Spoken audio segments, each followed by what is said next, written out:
Good afternoon, everyone. I am Supradeep Das, Research Intern at the Institute of Chinese Studies, New Delhi. I welcome you all to today's Wednesday seminar. I am the Master of Ceremonies for today's session. The topic of today's seminar is Visualizing Socialist Realism in Xuānchuán. Sorry, your voice is not clear at all. Sorry, Supradeep, your voice is not clear at all. Can you hear me now, ma'am? Can everybody hear? No, it's breaking. Yeah, it's breaking a lot. Can you hear me now, ma'am? Okay, start again. Just a minute. I don't think it's the sound, it's the connectivity. It's sort of. All right, go ahead. Okay. I welcome you all to today's Wednesday seminar. I am the Master of Ceremonies for today's session. The topic of today's discussion is Visualizing Socialist Realism in Xuānchuán, 1949 to 1976. Before we proceed, allow me to add a bit of context to today's topic. Socialist realism is a style of art that emerged in the Soviet Union in the 1930s and was adopted by many communist countries, including China. It aimed to depict the reality of socialist society in a positive and realistic way, often glorifying the achievements of the workers, peasants, and leaders. However, socialist realism was not a monolithic or static phenomenon. It evolved and changed over time, influenced by various historical, political, and cultural factors. Our speaker for today's seminar, Ms. Sugandha Tandon, will explore how socialist realism was manifested in Xuānchuán, which roughly translates to propaganda posters in China from 1949 to 1976. She will show us how these artworks are not just propaganda, but also reflected the diversity and complexity of the artistic practices, institutions, and spaces in Mao's China. She will trace the development of socialist realism from its initial importation from the Soviet Union to its gradual adaptation and transformation into a more contextual language specific to China. Ms. Sugandha Tandon is a doctoral candidate at Jawaharlal Nehru University and a research assistant at the Institute of Chinese Studies, New Delhi. Her research lies in exploring the relationship between arts and politics in the Mao era, 1949 to 1976. Besides, she is also interested in the study of history propaganda in China, museum studies as cultural institutions, and the generation of knowledge systems around it. Currently, she is pursuing her PhD from the School of Arts and Aesthetics, Jawaharlal Nehru University, Delhi, where she is researching the visual culture during the Mao period, focusing on art production and the histories of its collection and exhibition, Shanghai, Hong Kong, and the US. We are honored to have Professor Shukla Sawant as the chair for today's session. Professor Sawant is a professor of visual studies at the School of Arts and Aesthetics, Jawaharlal Nehru University, Delhi. Her most recent publication is the edited volume, Readings on Modernism from 75 Years of Marx, published by Marx in 2023. Her areas of artistic and academic research interests include art in colonial India, post-colonial theory, South Asian modernism and contemporary art movements, photography and printmaking, new media practices, and artist collectives and organizations. Before I hand over to the chair, I would like to request all the participants to follow a few housekeeping rules. All the participants will be muted during the seminar. Questions can be posted in the chat box, or you can also use the raise hand option to ask your questions during the Q&A session. You shall then be called upon to unmute yourself, mention your affiliation, and then ask your question. I shall now hand over the floor to Professor Sawant to take the proceedings further. Over to you, ma'am.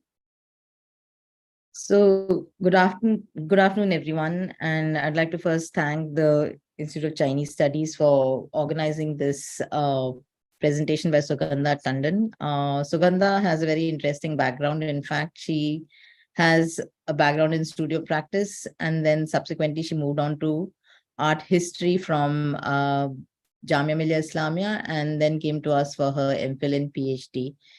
And whilst she was here, she became interested in Chinese art. She even started learning a bit of Chinese, which I think was quite a phenomenal task for her. But because her interest lies in art history, she started examining what was happening in the 1950s and 60s in particular, because she's also interested in the phenomena of modernism and what that does to the visual field, particularly when connections between different nation states that also emerge in the 1950s are beginning to either enter into positions of conflict or into very interesting networks of exchange. So Sugandha's presentation, which is going to be on the posters that were painted largely during the phase when Mao was at his peak of powers.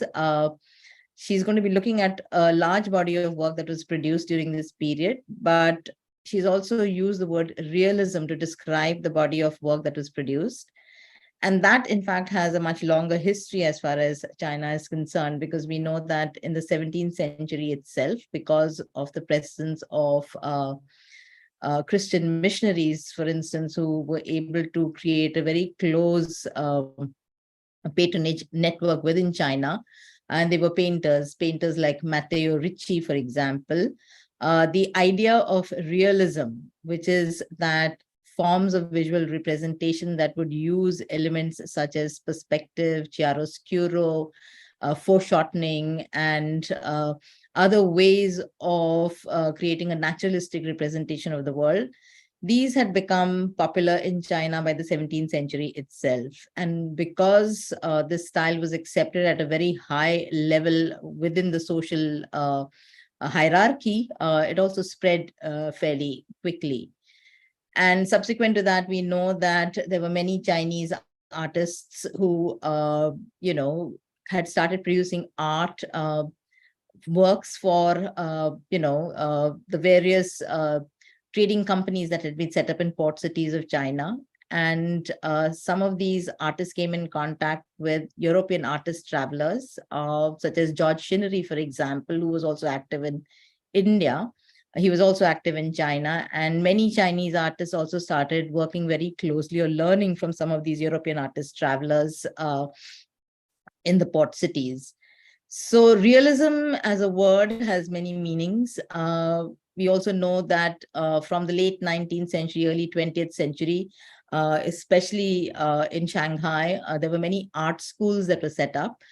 These were not introduced into the Chinese system the way they were very systematically introduced into India, because in the 19th century, we know that art schools were a part of the colonial education policy. But that doesn't really happen in China. But instead of that, you have a number of informal schools that are created, and they cater to this new burgeoning middle class. And so realism as a language, again, takes on another form because it's also closely connected to theater. So set design, etc., becomes extremely important.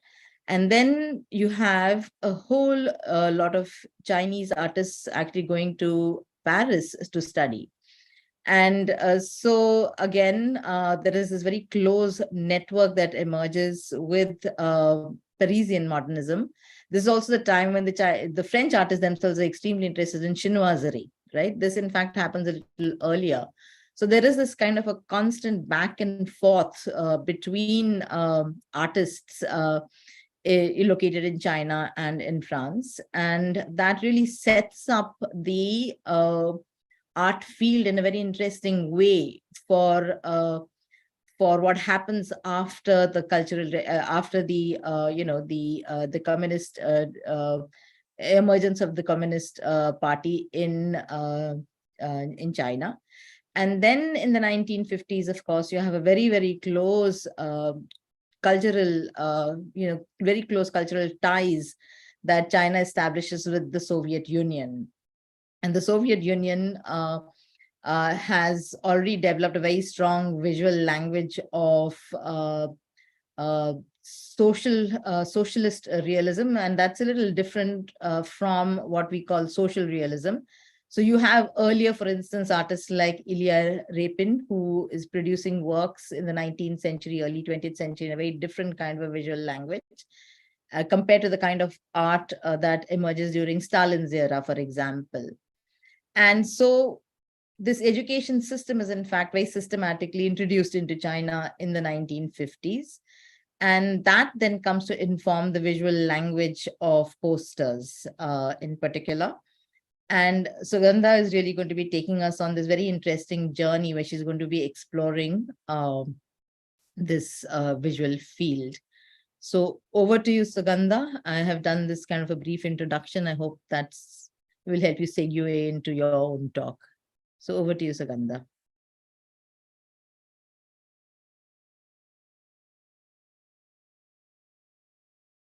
Thank you, ma'am. I also included some images just for reference to be on the safe side. So good afternoon, everyone. On the onset, I would like to draw your attention to a brief context in terms which are used in this title. Ma'am has already explained it, but I'm going to show some images of socialist realism and realism. This shall allow for a better understanding of the crux of my presentation.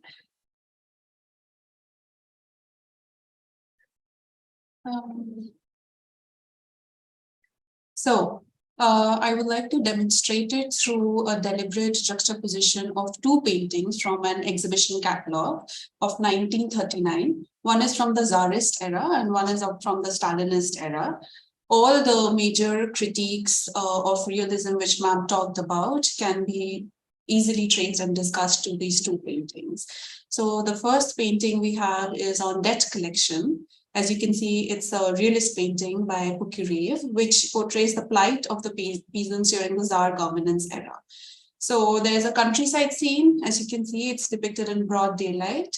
There is a helpless woman on the knees who is pleading to a group of men dressed in heavy coats, of course. And you can see in their posture how it's met by visible body language of arrogance. And the man in the coat is not even looking towards the woman, but he is rather pointing towards the cow, so that it may get because it might get confiscated because her inability to pay tax. And then we have a stark contrast in this painting, which is bringing of the bread from the day's work, which portrays the glory of fruitful harvest under the Stalin's collectivist program. The abundance, of course, is the central theme, where a pregnant woman over here, probably might be to depict the fertility, is accompanied by a child who is holding flowers. It's a little blurred. And of course, we have a man in tunic. Again, we have a very modernist house in the background, and we see the truck is loaded with bread and there are joyous people pointing towards the growth and agrarian prowess under Stalin. So I have another painting over here, which is called the Collective Farm Festival. The background, again, we have a very modern house in the background. On the tables, we see assortment of eggs, vegetables, baked goods. In addition to that, we have a red banner, which is surmounted by the photo of Stalin. And the banner reads that life has become better and life has become happier. So, and we have the Soviet party imagery, of course, of the star and the sickle on the flag.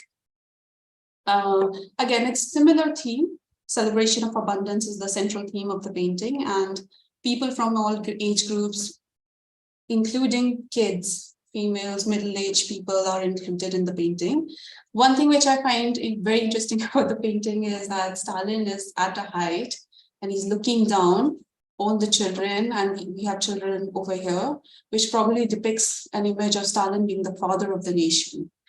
And if we see it in the Chinese context, we have a similar painting where, again, similar theme, harvest, flowers, greenery, and now is surrounded by children, giving that image that he's the father of the nation. So if we contrast these paintings, this would fall under the realist era, where they are depicting the reality of that point of time. And these paintings, the last three paintings that I showed, these would fall in the category of socialist realism. You can see there is elements of realism in it when it comes to the portrayal of all the leaders and the children. However, they are showing what we usually call as socialist utopia. We have another painting, similar theme, which is called Commune's Fish Pond. Okay. So starting with the presentation. So my first point of contestation when it comes to socialist realism is, of course, as you've seen in the painting, we have kind of similar themes. There are many other themes which are similar, which we see in the Soviet and the Chinese axiom. So my first point of contestation is socialist realism a quaint theory during the 20th century, or was it a means to disseminate political ideology? And did it follow the same framework outside the Soviet Union, regardless of time period? Or was it more of a local phenomena, which was molded by cultural settings of the time period of that country? My second point of contestation is in the title itself, which is propaganda. I've used the word Xuānchuán and not propaganda because that's the term that I'm contesting. So previously, government propaganda was referred to as great innovation. However, right now, the word propaganda conveys anti-democratic activities. And due to this, we have words like brainwashing, lies, and exaggeration. And on the other hand, when we use the Chinese terminology, how do they view it? What is their term? So their term is Xuānchuán. Xuān means declare, proclaim, announce, and Chuan, as we know, impart and teach. So in the first half of the presentation, I'm going to delve into the historical roots of these words. And in the second part of the presentation, we will deal with the socialist realism, how it comes into being, and how it changes into Maoist revolutionary realism. So, when we talk about Xuānchuán and we try to trace the history of this word, in the beginning, it used to extend to vastness and universality, which refers to top-down transmission of instructions from the local authorities. The combination of the words Xuān and Chuan dates back to the chronicles of the state of V, and we see it in the biography of Li Fu, where a person is appointed just to announce and deliver the emperor's military commands. We have second example, very similar, where a person is appointed just to announce and deliver emperor's military instructions to the other general operations. When we come to the modern meaning of Xuānchuán, which is propaganda, this could be traced back to the Japanese terminology. So basically when, which ma'am also talked about in the beginning, a lot of students traveled to Japan. And when they came back from Japan, they brought this terminology of propaganda with them. So as you can see, it has Japanese roots in its name. And now we move to the second section, which is vicissitudes of the concept of Xuānchuán. So we've covered the first meaning. Now, another meaning is to explain something to someone or to conduct education. This, as I've explored in my paper, there are extensive examples in it, and I've put some on the presentation. This one is taken from Mao's speech of the Chinese Communist Party National Propaganda Work Meeting, that our task is to disseminate Marxism. Again, one of the other meanings is publicize. It's interchangeably used with the word publicity too. So when we combine these meanings with the socialist realist principles, it forms as the aesthetic discourse of the socialist realism. So the principles that I've mentioned over here are taken from Soviet aesthetics.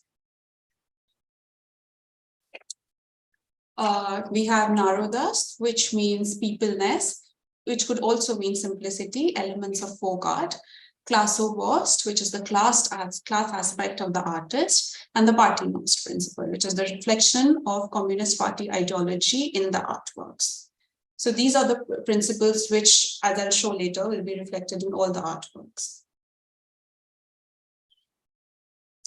Now we come to the migration of ideas. How is socialist realism traveling from USSR to People's Republic of China? So Just give me a moment.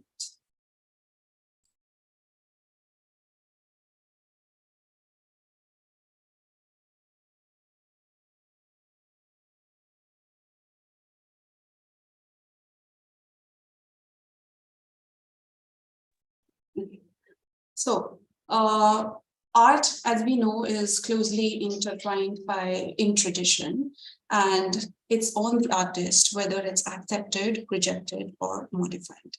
And this does not imply that the changes are in chronological or gradual order, but at some times the changes are very sudden and it's a violent reaction to the tradition. And this is where we come to the migration of ideas. And this complexity is also pointed out by Said in his theorization of the traveling theory, where he says that theorization may start from one point, and the circulation of theory, it breaks its point of origin, and which leads to a certain, which breaks its points of origin, and then there's a transmission from one place to the other place. The theory is subjected to modification in the second phase. And third, the modification and adaptation is influenced with new historical and political ethos. So this phenomena is observed in the case of PRC. And I'm going to show this by using the methodology of John Clark, where we have a comprehensive mapping of art cohorts and their artworks done with the forming chronological categories, which are interlaced with the stylistic trajectories. So, as you can see, I've mentioned two words, endogenous and exogenous. Exogenous means the external and endogenous means the internal.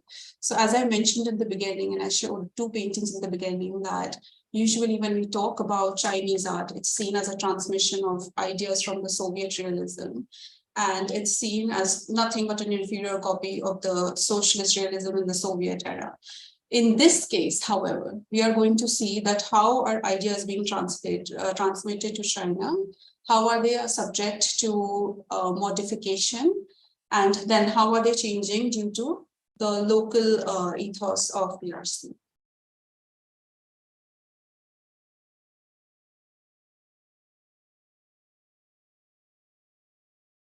I'm unable to move the slide.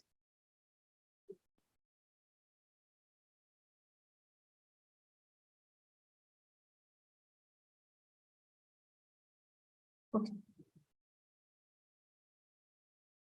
So we move to the methodological part. As we know, the citing of the artist is obviously indispensable for the art discourse. So type 1 artists are artists who went abroad to learn all these techniques. So artists from 53 to 56 were sent to Rep.An Academy of Fine Arts. So as we can see, some artists went to France, some artists went to Japan, and of course, artists also went to the Soviet Union, which I'll be dealing much in detail.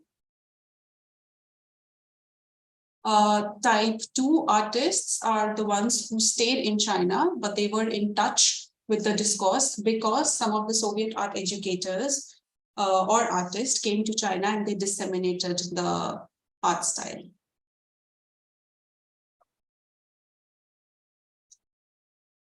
In the following decades, when we talk about,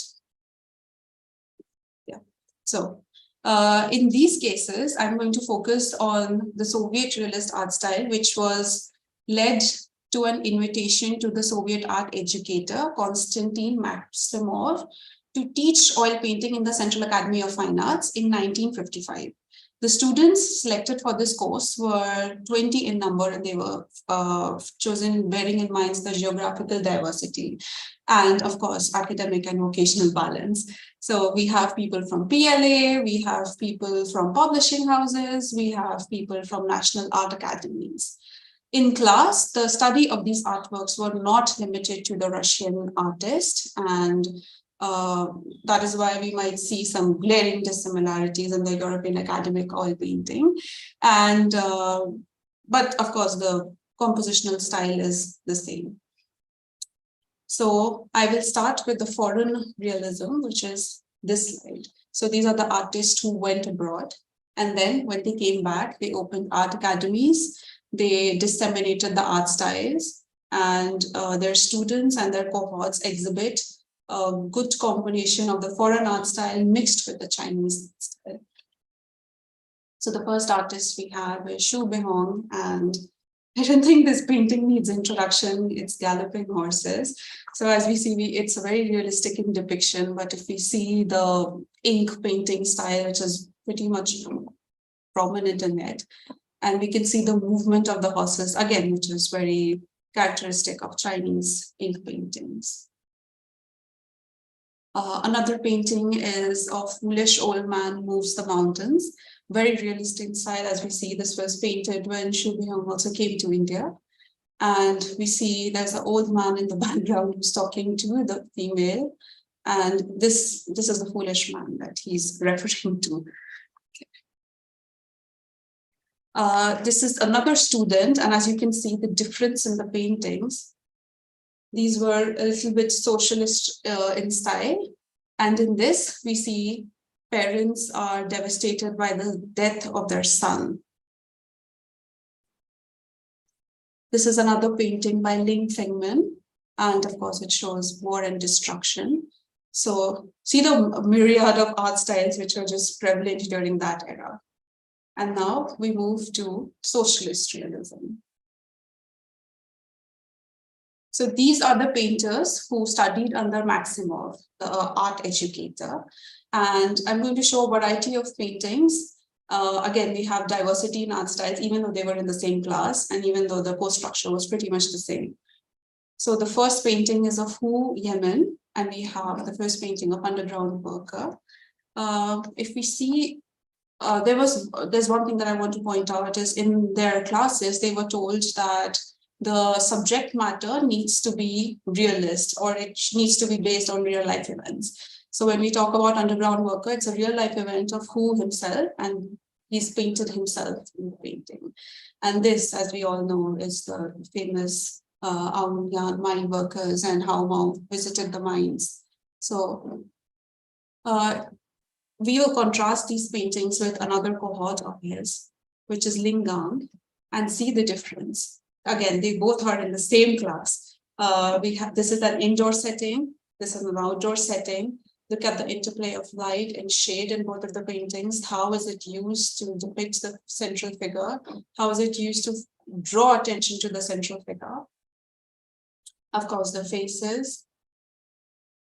And I would like to bring your attention to Mao also in this case. The painting, he's towards the left-hand side, but just because of the compositional techniques and the lighting techniques, we still have the focus on him, and it seems like he's the central focus of the figure, but he's towards the right-hand side. Okay, and this is socialist in style, same people of the same class, but it's an outdoor setting, and we see greenery and the depiction of grass and how they've depicted the army members. We can see the visual tropes of flags and the symbols. Okay, now we move to the last section, which is how is realism changing from socialist to socialist realism? And then how is socialist realism changing to Mao's revolutionary realism? So this was also the time when we have the Cultural Revolution style of bright red and shining aesthetics. So a lot of popular posters, I think all of us are aware of these posters where Mao is shown as the sun in the painting and he's right in the middle. So this is that phase that we are talking about. I have focused on the timeline starting from 1942 to stress on the importance of the yarn talks of literature and art. So the first painting in this section is Tong's painting of Fountain Ceremony, which exemplifies through the use of bright colors and decorative patterns employed in specifically in the Chinese New Year paintings, the Anhua prints. And this nationalistic power, as we all know, was pretty much evident in all the artworks during these times. So when we talk about these paintings, This is depicting the establishment of PRC in the Tiananmen Square. Again, the central figure is Mao, who stands on the raised stage, surrounded by all the party officials. The space between the central figure and these enhances the aura of Mao. So again, it's not a very stereotypical depiction where we see Mao and the cult of personality, but yes, you can see it. We see a huge contrast in this, the use of blue and of course the use of red in this.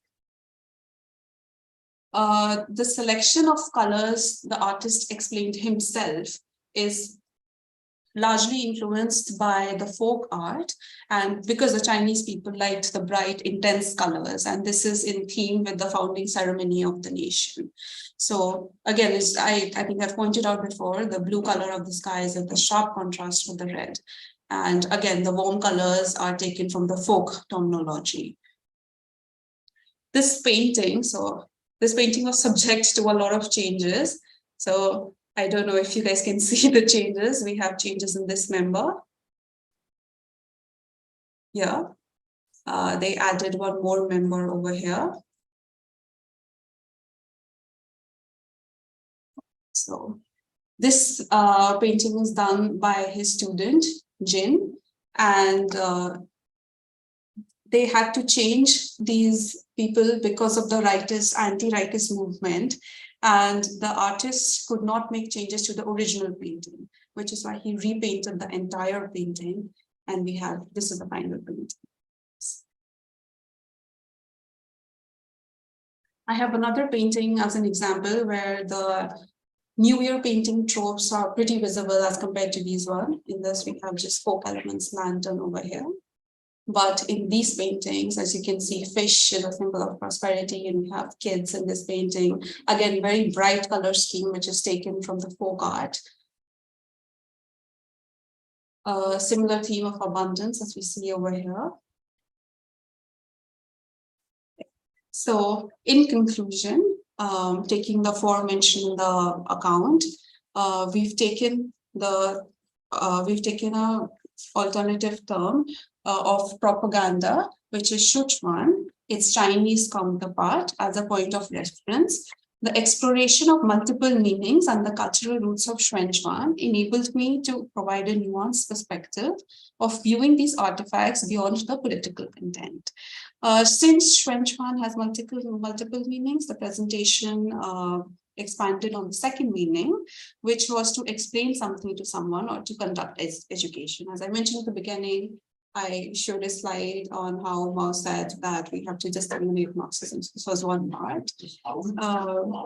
So this in the paper happens when we delve into the two important speeches, which are not dealt in the presentation right now, which is the Soviet Writer Congress of Moscow in 1932 and Mao's address at Forum of Art and Literature in PRC. The second section of the paper investigated on how theory is brought into practice by artists and provided a general overview of the development of art after 1949 and foreign influence of art styles, which later led to the development of the Chinese local axiom. This was achieved by employing the framework of John Clark,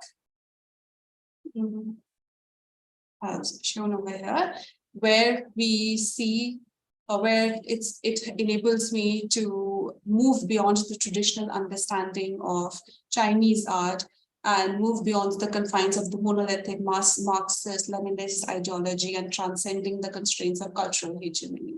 So instead of seeing an art style being dependent on completely on outside, we see it as an intermediate space where both of them are interacting. So therefore, Chinese art during the given epoch is often viewed as an extension of Soviet art style, which I have attempted to argue was actually an attempt to develop its own nationalized art. Thank you.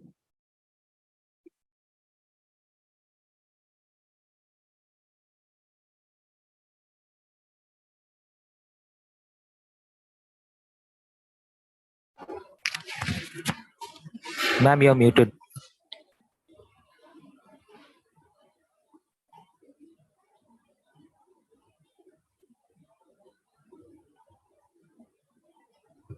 sorry. Can you hear me now?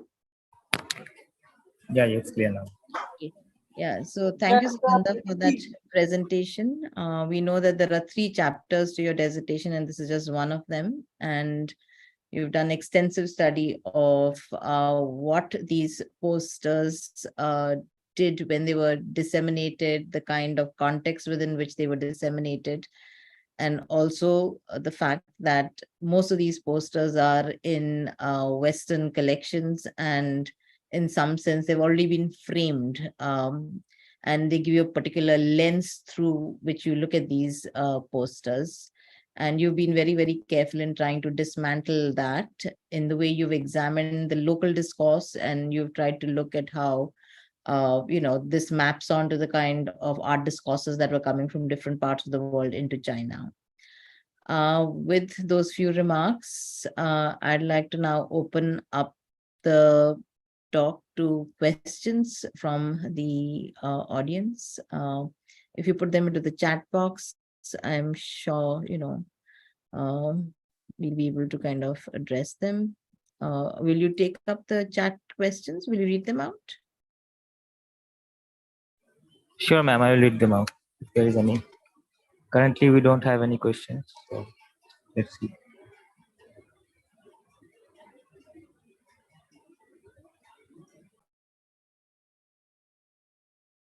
Are there any questions from audience members? No, ma'am, not at present. We don't have any questions. So let's see if there is any. Okay, we have one question from Akshat and one raised hand option from Alka ma'am. So, ma'am, first you. Okay. Yeah.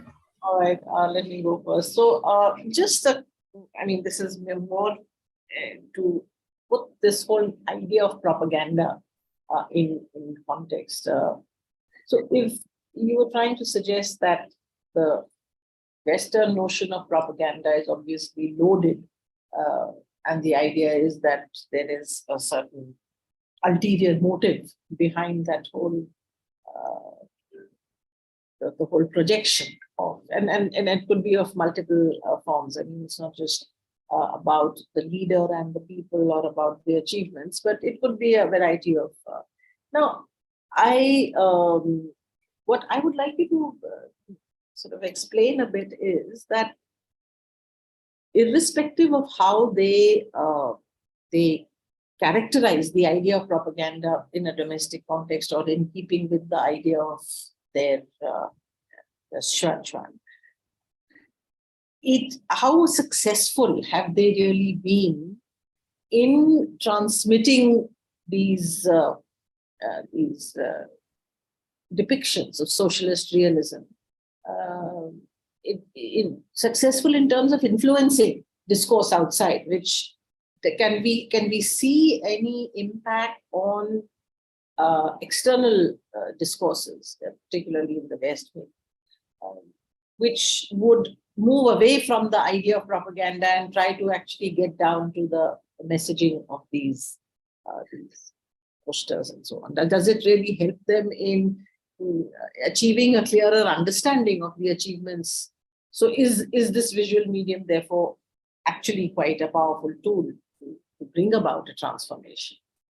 Or does it really just go into this broad idea of propaganda and therefore not to be taken seriously?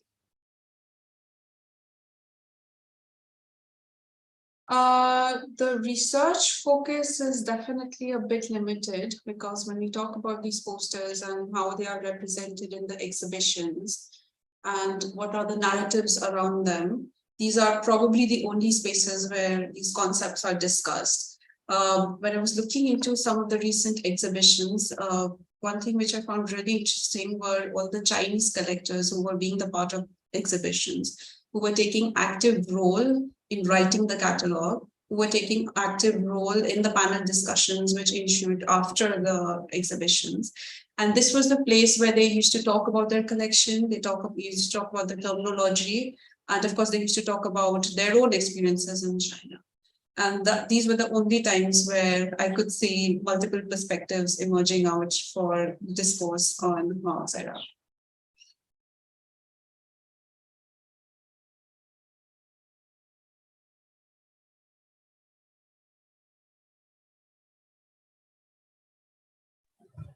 Ambassador Nambiar has raised his hand. Yes, Ambassador Nambiar, I think you can go ahead. You have to unmute yourself first. Yeah, okay. Yeah, you are. Yeah, I have been. Thank you, Sugandha. It's a fascinating reflection you've had on the socialist realism, social realism, etc. One question I had is, has there been any linkage between the kind of socialist realism that has emerged in the 50s and 60s and traditional painting? For, those also have been used for socialistic purposes, for ideological purposes of the past. Have there been any? Xu Beihong seems to be, in a sense, a kind of representative of this kind of mix, as it were. But have you seen anything where traditional paintings, like you see at the back of Alka's own picture here, you see, the kind of scroll behind. Has traditional painting been used along with modern painting to depict some kind of, the socialist message? I was wondering whether you had in fact delved into that area also. I have not written much about it in my dissertation, but I'm just aware of it a little bit. So when it comes to painters, and when you talk about traditional painting, there is not a lot of figurative depiction in the paintings. So of course, it's a lot of mountains and seas and birds. So in these cases, probably they would represent revolutionary areas. That's one tiny thing that I saw. Oh, that's it. Okay. Because there have been, for example, there have been some very famous traditional paintings like street scenes with huge numbers of individuals, etc. Now, have there been any kind of mixing of that to bring themes like that? Bring socialist themes. That's what I was wondering, whether you had any information. Anyway, that's something very out of the ordinary, I guess. Thank you. But thank you for joining, first of all, and that's a very interesting research area. Thank you. Okay, so then we have, I think, Akshat questions. His question is, a lot of scholars have discussed and debated Mao's concept of continuous revolution. He was wondering if you could please elaborate a bit on how the same was visualized in Chinese propaganda art.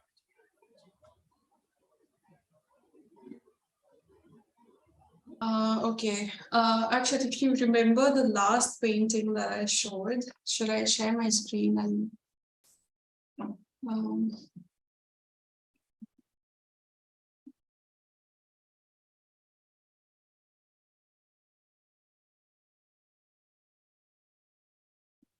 so I would say this would be an apt depiction of the idea of continuous revolution, because I'm sorry. Okay. This would probably be the idea of continuous revolution, because we see the painting was subject to a lot of changes because of the anti-right movements that we had in between. So a lot of people were replaced in the painting, like I showed in the presentation. Another thing I don't think if I've included this. So when we talk about paintings like this or propaganda posters like this, where there is a theme of abundance, this is actually coming from the movement, which is the Great Leap Forward, where they wanted access of agricultural activities. And then I don't know if I've included another painting on tractors or everything, but similar paintings which I showed in the beginning. Yes. Again, Great Leap Forward. So this is how it's shown. I don't think all of them are shown in one painting, but yeah, you can see different paintings and produced during that era, and then that's how it's shown.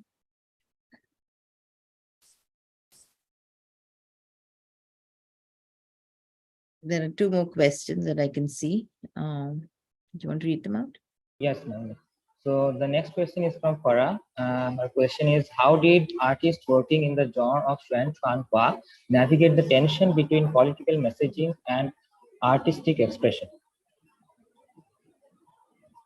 So if I can hop in here with a kind of a added thing to this only, because I think what came out of Ambassador Nambiar's query as well is really that on the one hand, you have this propaganda posters, which are meant to depict the achievements of socialism, glorify socialist construction, bring it into that whole socialist realism out of bourgeois kind of frames and so on. And then there is this whole artistic kind of creativity which comes out of traditional art forms. Even Xu Peihong, for instance, when he is setting up the academy and he's teaching art, he's teaching traditional art forms, and also clearly painting as a expression of creativity and part of the whole cultural expression, and propaganda as a means of conveying what was about the achievements of socialism were two different streams. And you need to, so for us, question that were painters who were, let's say, following some traditional techniques or conventional styles able to do that, or were they all made to conform to, because this period you're looking at is, of course, a very intense period in many ways.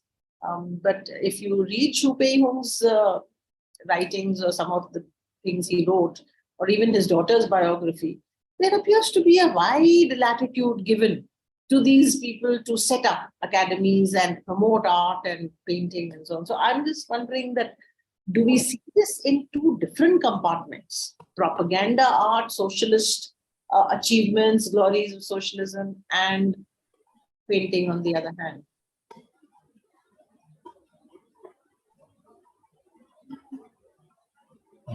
Okay, so the next question is from Mr. Prabhat. Can I also add something in this? No, it is to you to add, not add. Address. Okay, sorry. Farah, so in one of our first, I think when I joined Arts and Aesthetics, so we had our first classes with Professor Naman, and there was one thing which was taught to us, and like it's still stuck in my head, of course. When we talk about Indian art, so we have a Puran called the Vishnu Dharmotar Puran, and it's like a treatise, and it has everything written in it, how you have to make a specific sculpture, how many arms it's supposed to have, what should be the expressions.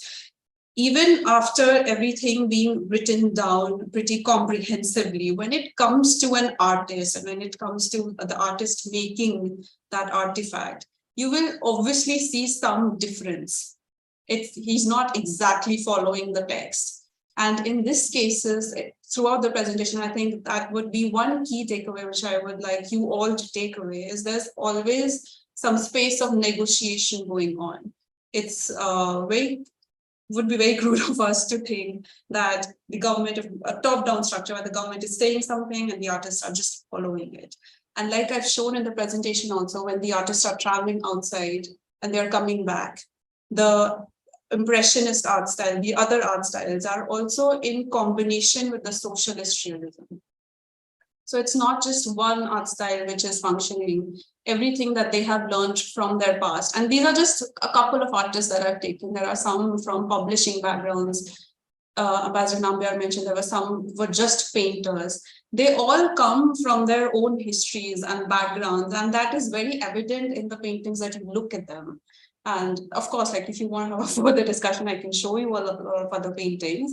And you can see that artistic style is represented in it. It might not be as outright, but a trained eye can obviously see it.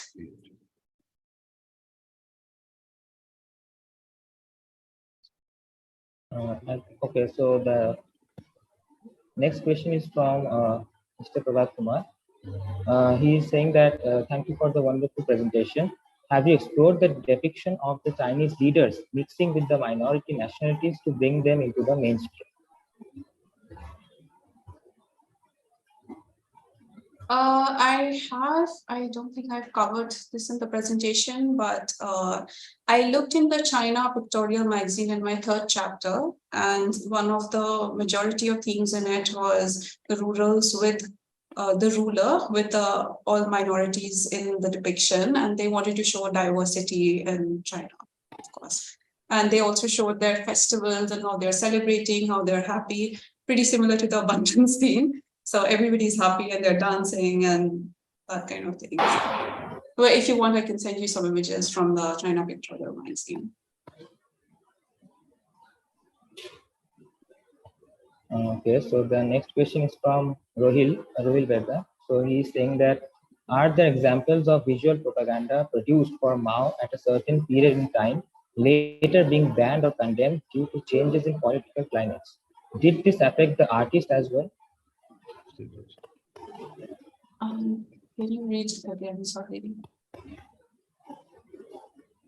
Yeah, so the question is, yeah, are there examples of visual propaganda produced for Mao at a certain period in time, later being banned or condemned due to changes in political climates? Did this affect the artist as well?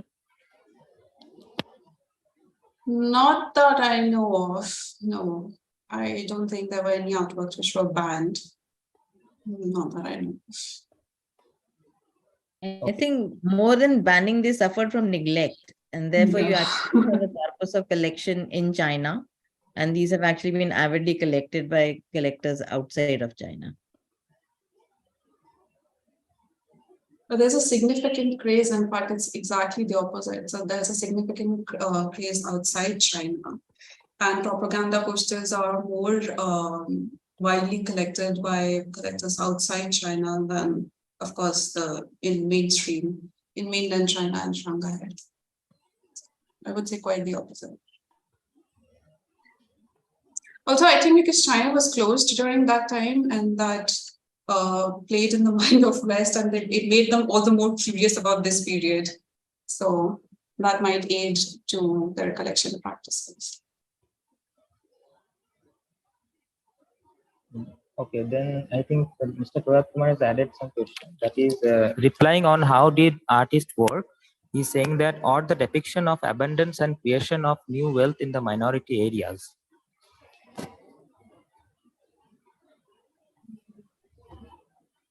Yeah, sorry, can you read it again? I'm so sorry. So he's saying that replying on how did artists work, or the depiction of abundance and creation of new wealth in the minority areas. I don't think I'm aware of that in the minority areas. I've covered mainland China, which is Shanghai, and Hong Kong.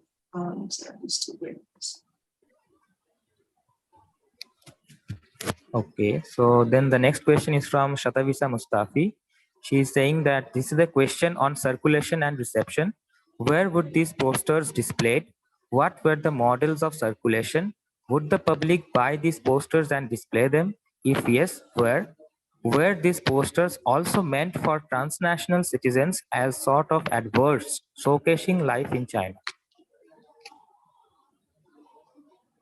It depends on the kind of posters. So the posters which I showed were displayed on walls. There are some posters which has depiction of Mao, and all the posters which had depiction of one of such posters need to be in household areas. So like I showed in one of the images where Stalin's image is at a considerable height. So we have a couple of posters which show kind of the same scenario where there is Mao's poster on the wall at a certain height and people are looking at him before they're having their food. The Utopia posters which I showed, like I said, that they were mostly on the street. Another category of posters that I came across were Tatsibao posters, which is the big character posters, again, on the streets, on the walls. The Utopia posters and the photos which had Mao's depiction in them, they were widely available in all the bookstores. And they were at very cheap prices, so everybody could buy them and, of course, display them in their houses. We, of course, have the red cards also, their paintings also very easily produced with block prints and very easily disseminated. Were these posters also meant for transnational citizens? A sort of adverse yes, that's how probably the art of collection started. So most of the collectors, especially one from the Westminster University, John Gittings, I guess that was the name. So when he came to China, he and some other collectors, of course, they took this as a piece of remembrance to just take it back and show it to their friends of what's actually happening in China, or just to show the local thing happening in China. So, yeah. But some posts, I read about one description by a collector called Stephen Landsberger. He said that when he was transporting posters from China to outside, there were some posters which were stopped in the customs. So other than that, I think all the posters were there for transnational citizens.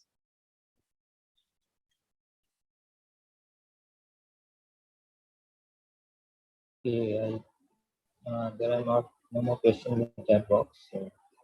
So there are no questions in the chat box, but of course the audience members, I mean, if you have questions, we still have 5 minutes, and I'm sure Sugandha would be happy to address them.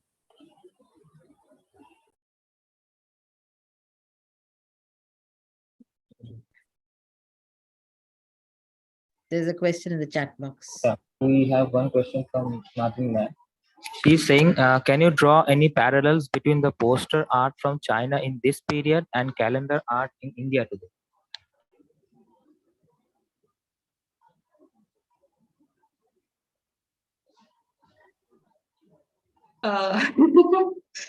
That's a very interesting question. Ma'am, if you have an image in mind right now, maybe I could think about it and draw a parallel right in front of you. Any image of calendar art you have in mind? Subhash Bose.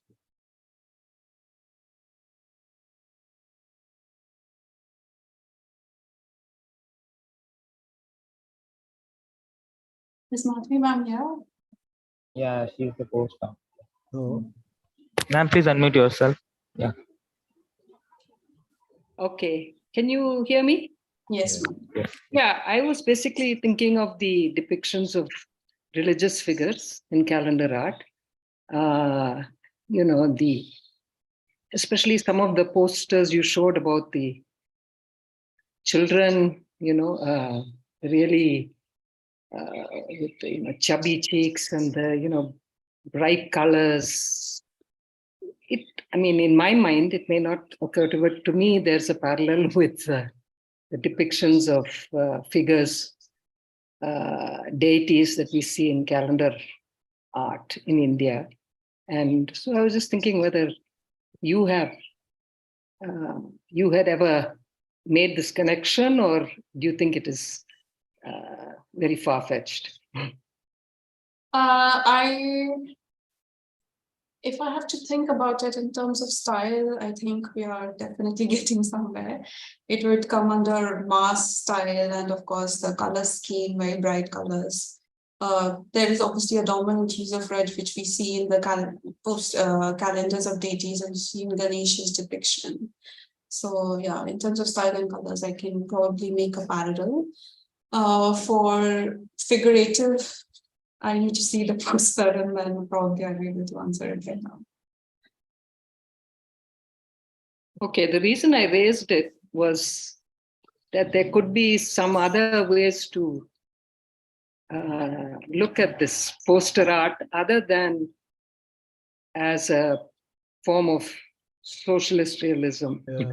Madhavi, if I may interrupt here, if I sure. may, Madhavi, unlike in India where concepts of Mother India and depiction of the country as mother has been there, I don't know whether there was any such kind of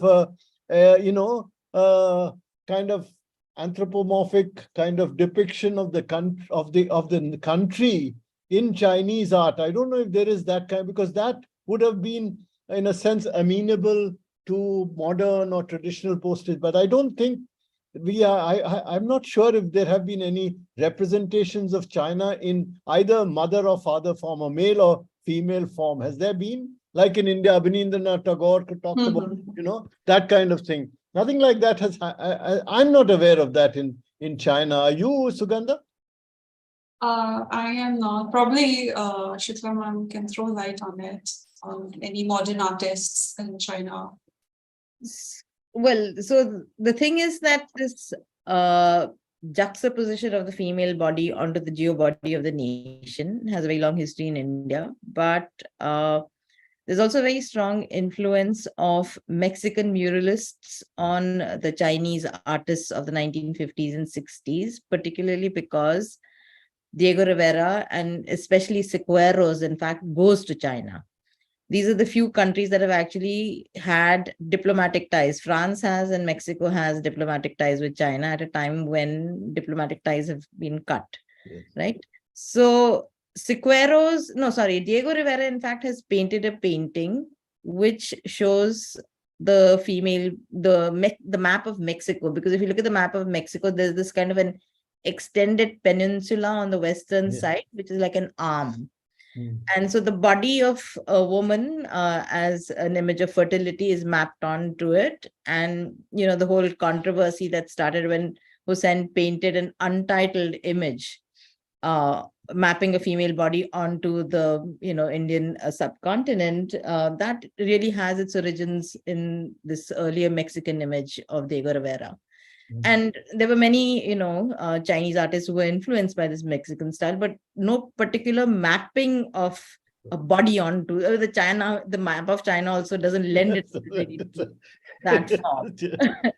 So, but we do have earlier depictions, you know, for example, the female Huayin, the anthropomorphic, you know, the female version of the Bodhisattva image that came to be a kind of a stand-in for female power.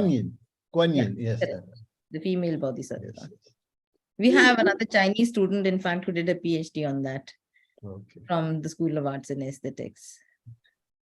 But in any case, you know, when we look at this whole thing about concept of motherland, and then you sort of put this human body onto it, or even fatherland as it comes from, you know, the Chinese never actually went into that frame.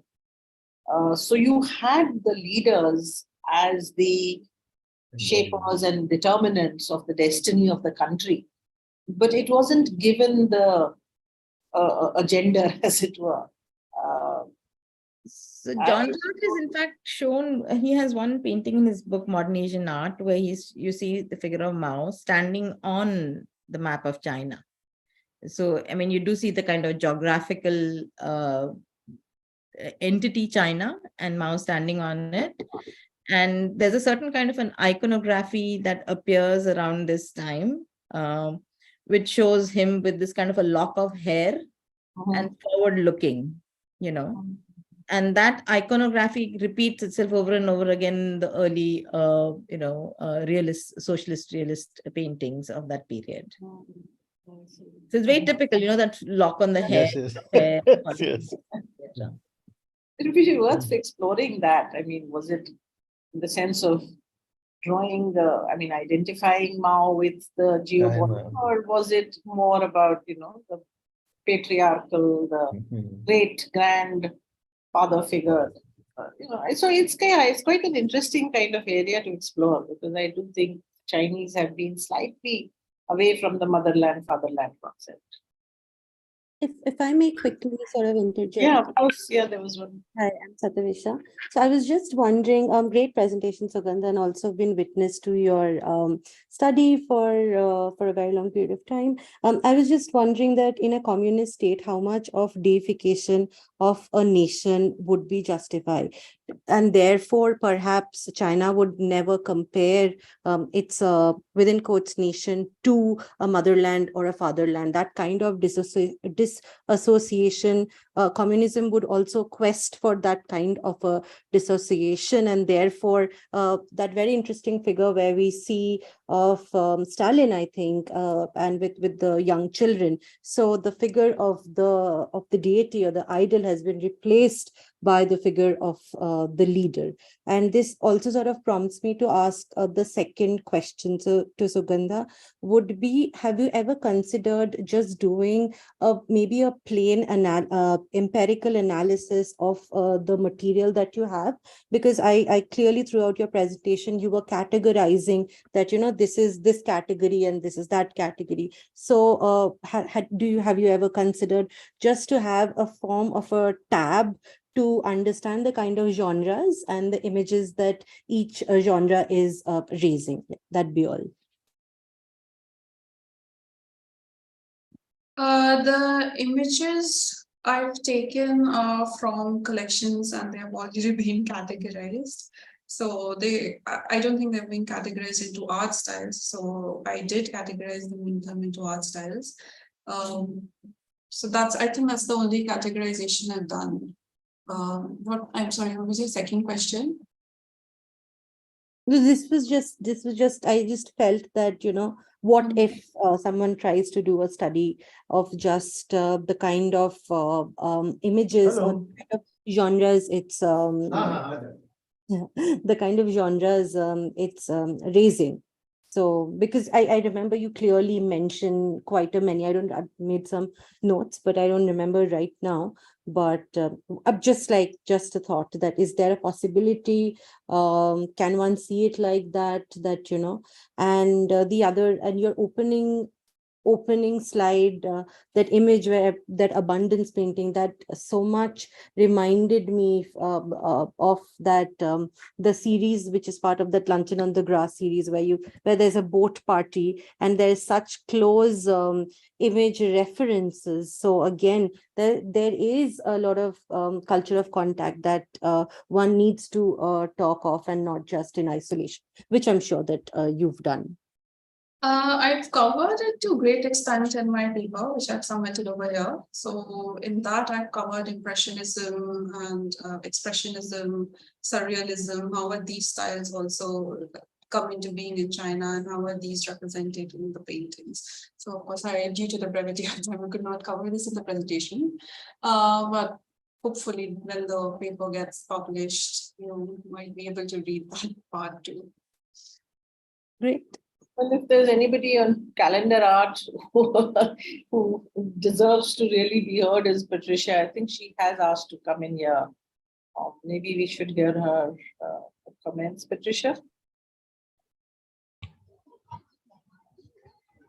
I think ma'am has left the meeting, maybe. She's not in the participants list. Okay. I'd like She- to clarify, in fact, because Patricia's not here, but she's left, has she? Oh, she says, may I come in here? Yeah, exactly. Maybe somebody can call her, because we'd love to have her observation. Yeah, exactly. I'll just send her a message, but maybe Leah, somebody can. Yeah. In the meanwhile, I'd just like to make some quick remarks, which is that, so the academic style where you see foreshortening, chiaroscuro, anatomical representations, this is already introduced into India in the 1850s. And so there are generations of artists who learn this form of realism. And calendar painters, some of these artists don't go to art schools, but learn by looking at photographs, learn by looking at reproductions of Western style paintings.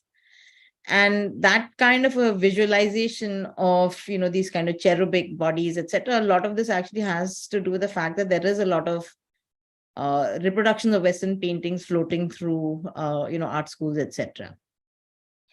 And as I said, similarly, because you have the presence of Italian missionaries who are also painters themselves, who are working for the Chinese emperors, 3 generations, in fact, in the 17th century, that academic style is introduced much earlier into China.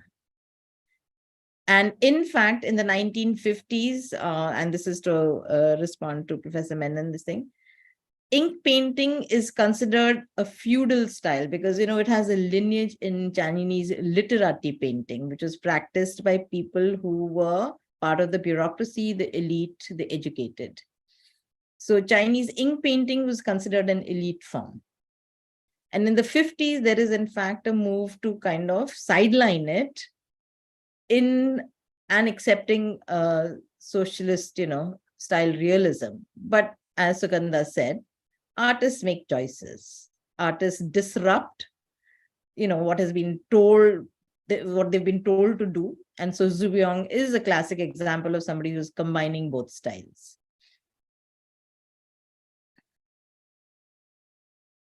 Well, I think Patricia won't be able to come back online. So we just have to, hopefully, once she's okay, Sugandha, you should really take an appointment with her. And, she's done a lot of writing also on calendar art. Also, you can take a look at that as well.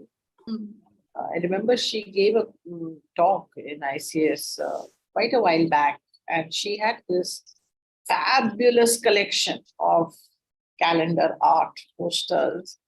Some of them were really, really lascivious, if I can use the term. But it's quite surprising it was quite an eye-opener to see the graphic kind of calendar art that was practiced in this country where women are supposed to be covered. And so yeah, you should definitely have a word with her. And Arijit has put up his hand now, so maybe. Hi, Sugandha. Hi. Hi, am I audible? Yeah. Yeah. Thank you for the presentation, Sugandha. I have two questions. Like you show, like first concerning the form of realism, as how do you locate the realism as like as ma'am pointed out, Shukla ma'am pointed out, the difference between socialist realism and the former realism. As after Yan'an, they were basically creating proletarian myths through postings, like posters, literature, and drama.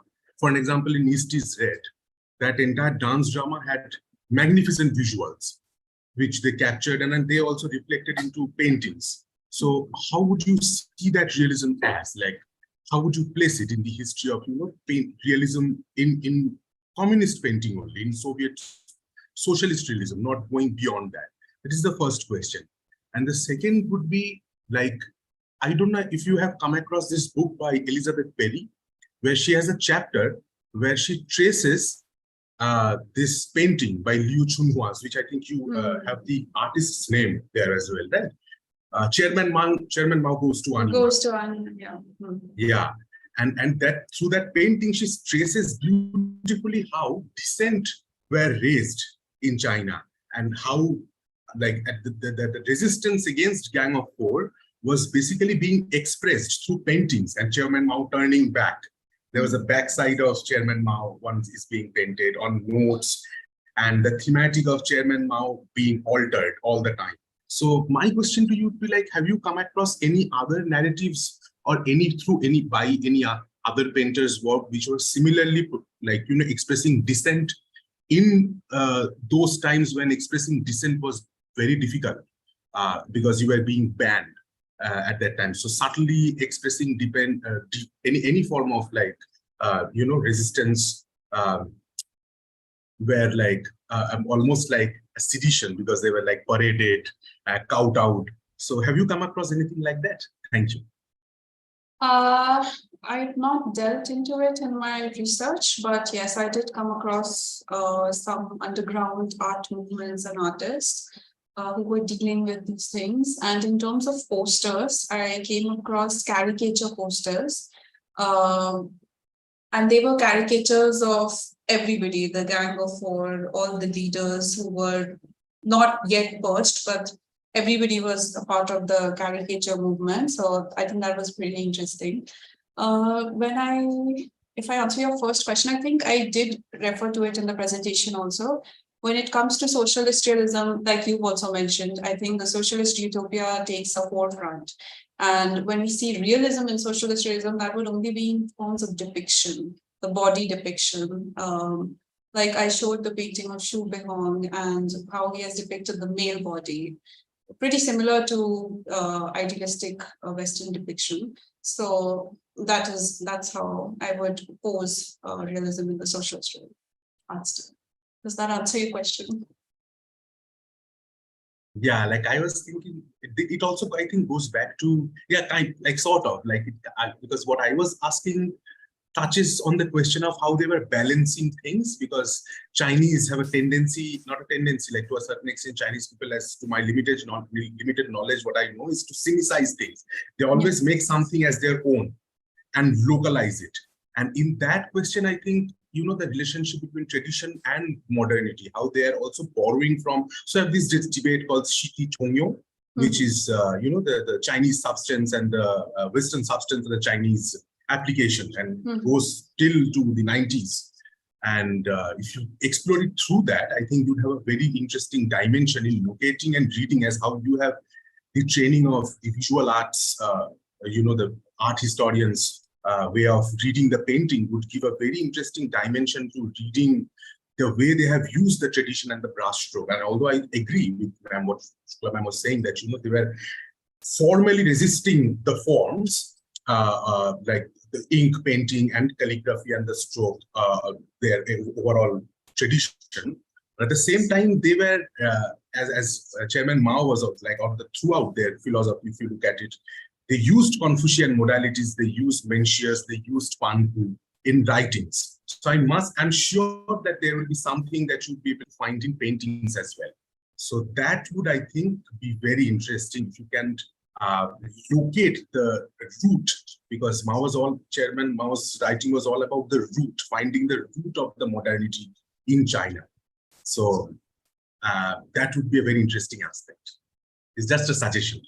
Yeah, that's an interesting exploration. I did explore it very briefly in the presentation when I showed Shu's painting of the galloping horses. So in style, it's realist, but when we see in terms of material and how he renders it, that would be a traditional Chinese painting technique. But yeah, I agree. We can probably have a cup of tea and discuss this more.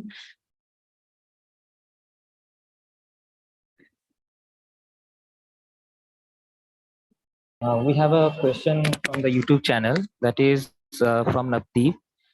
Do you think the artwork in Mao era was mostly utilitarian, as they disseminated policies and agendas at a time when literacy levels were very low?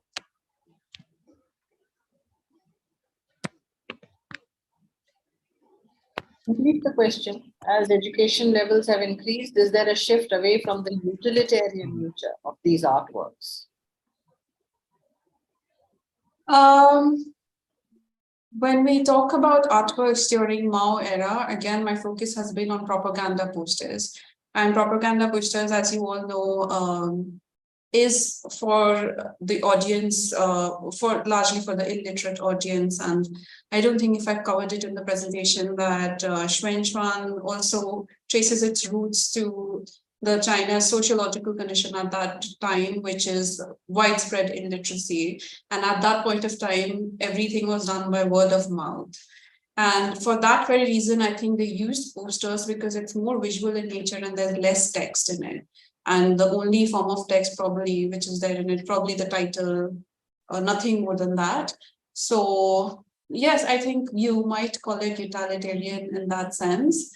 And when these posters, but I think like one important dimension, which I would really like to mention it over here, is when these posters used to be displayed in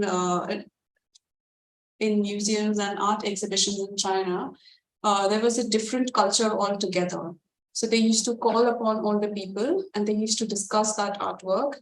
It was a kind of a ritual where you discuss everything and you put in your suggestions. So probably, yes, you can put it under that lens, as educational levels have, posters, as you all know, is not very prevalent right now. So it's a piece of ephemera which was produced at that point of time. I don't see a lot of posters during this era. So they've obviously moved away from it. Yeah.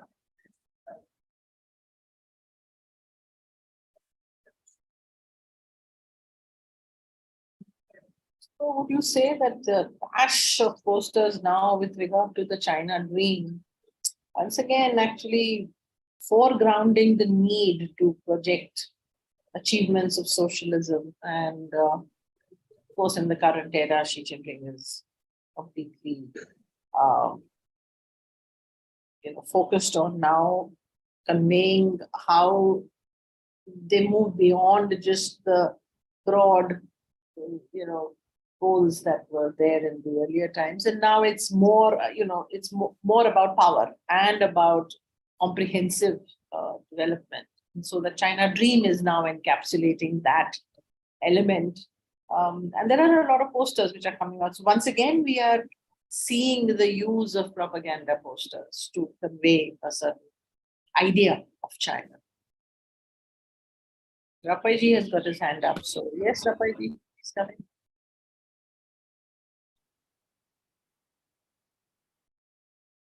I just wanted to add to Sugandha's baggage or the work she have to do. I think you can take a look at one or two of the films made by the foreigners. One is Rory Sivan's. I think most of them now available because he traveled to China and extensively filmed, but it was a very crude this thing. But that film contains a lot of propaganda material also. The other is Edgar Snow's own collections. I don't know how much it will be available. That famous book is available, but in the 50s also he came out with another book. So some of the propaganda, because he contrasted some of the work during the revolution and immediately after the revolution. Some of the clues you can get. Of course, I'm not telling it is directly, may not be directly linked to the planning you are doing. But these, and apart from that, these two famous travelers, there may be other artists or travelers who traveled in China and collected material. Thank you. Thank you, sir. Definitely, I will look at it. Thank you so much for attending the presentation.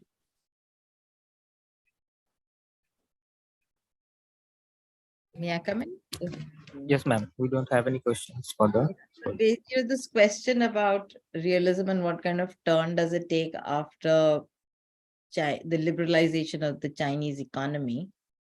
In 1989, there are a number of protests. In fact, the number of artist protests that have been there in China in the last decade outnumber anything that I've seen in India. So those who say that, China is a repressed society and there's no space for protests, I think might want to look at the history of artist protests, numerous. Now, in 1989, I think you have, for the first time, these are really the children of the elite within the Communist Party who perhaps have room or space to be able to express themselves a little more freely than, people who don't belong to elite backgrounds. In 89, you have the Chinese avant-garde exhibition in which students actually burn all their paintings. There's massive protests, there's exhibitions put up, it's brought down, then they all burn their paintings. And subsequent to that, you have a number of different kinds of art movements that emerge. They've largely been theorized and written about by Western art historians. So this isn't the discourse that's coming out of China, but rather this is material that's come out of China. It's been showcased in many exhibitions abroad, especially at the Asia Society. There's a very prolific exhibition culture in China. And within that, there is one style of painting that came to be called cynical realism. So you have the same word realism, but it's now being joined with the word cynical. And a lot of the painters who painted in the cynical realism mode were in fact caricaturing, a lot of caricatures of Mao, in fact, and a humorous take on what happened in China for decades, right? And this has been freely shown in China. These paintings have been freely shown in China. It's not as if they've not been shown. And Mao, the image of Mao has become a kind of a pop cultural form. And it has taken on many different, from wristwatches to T-shirts, and all sorts of things now have Mao's image on them. So this movement, called what Western scholars have called cynical realism, does make use of the tropes of realism, but for very different purposes. That's very interesting, actually. Yeah, right. Yeah.